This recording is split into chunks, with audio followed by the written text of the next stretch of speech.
The last difference, and this probably is the biggest difference, is the natto is a product of a bacterium called Bacillus subtilis. This is what I call natto kin. Yeah. While tempeh was made by a mold called Rhizopus oligosporus. Natto versus tempeh, which is better for your health? That's something I'm going to talk about today, so stick around. Hi, my name is Sachiaki Takamiya, the Natto King, and I am the author of Natto Unleashed and the Ikigai Diet. Okay, so tempeh, that's the Indonesian fermented soybeans, right? So these are tempeh, yeah? They are more solid and kind of hard, yeah, compared to natto, which are kind of sticky and slimy. Now, so in the book, Natto Unleashed, I talked about some other fermented soybean traditions in other Asian countries, and tempeh was one of them. In fact, tempeh is the most well-known fermented soybean product in Asia, along with natto. Yeah, so I suppose in the West you probably know about tempeh and natto, right? Yeah, and some of you may think they're the same. In fact, I first thought tempeh was the same as natto when I first saw it. I think I was in England or somewhere. Yeah, I thought it was basically the sort of same thing. I mean, of course, the texture and everything was very different. So of course, I knew it was a different. But I mean, the health benefit and everything probably was the same. Yeah.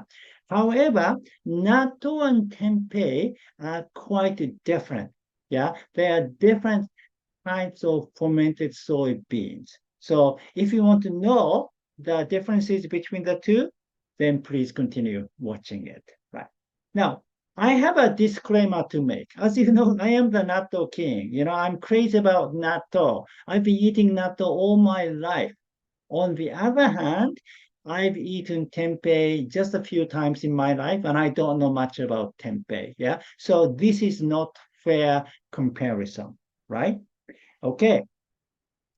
Now, so first, I'll introduce the commonalities between the two. Now, both natto and tempeh are fermented soy products, which means they are rich in probiotics. And as you know, probiotics are good bacteria that can help improve gut health and boost the immune system. So it's a great food for your gut microbiome, right? And both natto and tempeh are high in protein. They are both great plant-based protein sources. Now, both natto and tempeh are a good source of fiber, and both natto and tempeh are low in saturated fat. Right. Now, so let's look at the differences. Okay, natto contains natto kinase, while tempeh doesn't. Natto kinase, I often talk about natto kinase, right? So if you're after the benefit of natto kinase, yeah, you cannot get it from tempeh.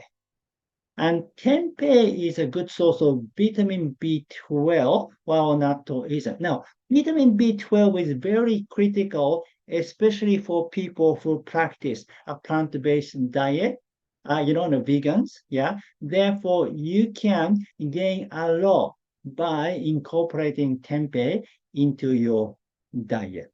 Yeah. And both contain vitamin K2, which is good for your bone. But natto contains 11 micrograms per 100 grams, while tempeh contains 4 micrograms per 100 grams. So natto is a better source of vitamin K2.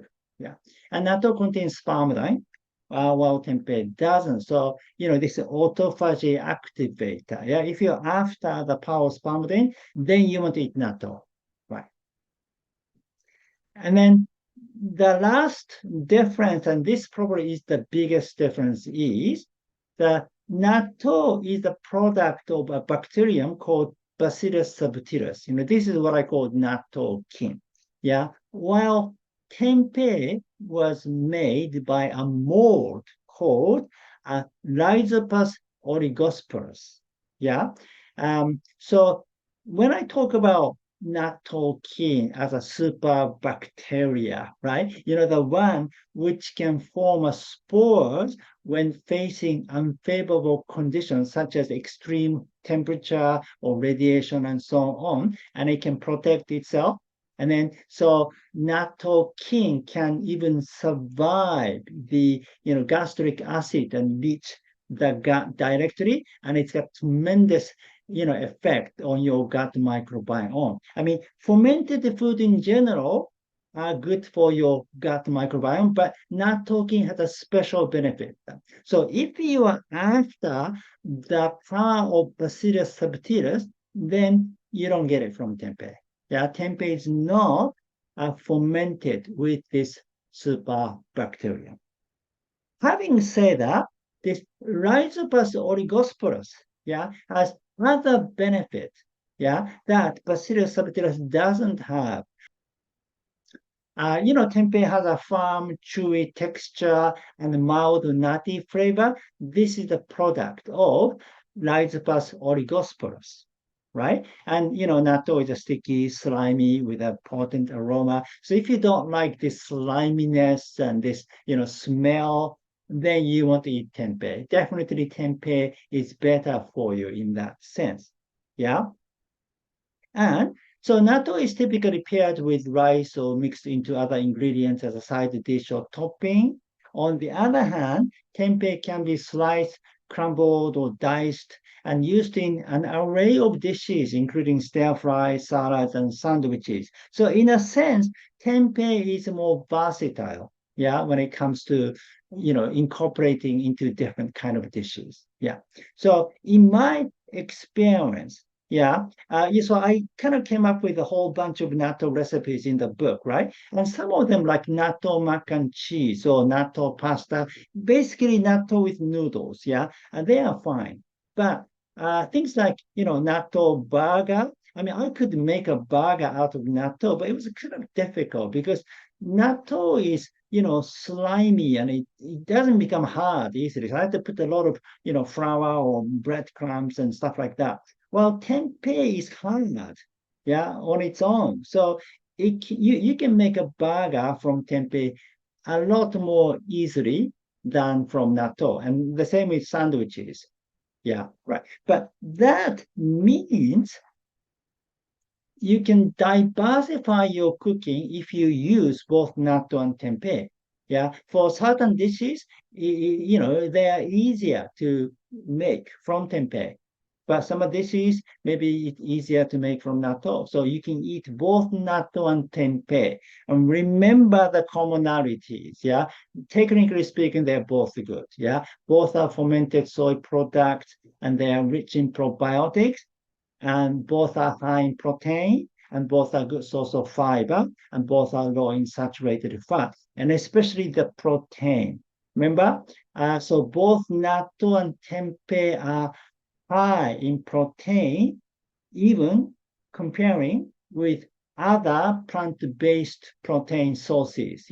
So if you are vegan, if you practice a plant-based diet, you definitely want to incorporate tempeh and natto into your diet. And I recommend that you incorporate both because you don't want to eat natto every day. And maybe you don't want to eat tempeh every day. So having both natto and tempeh, sometimes you can just, have a change. So it probably helps a lot more in that sense. All right. So in the book, Natto Unleashed, I introduced many recipes. Those are all natto recipes. No tempeh recipes. I'm sorry. And recipes.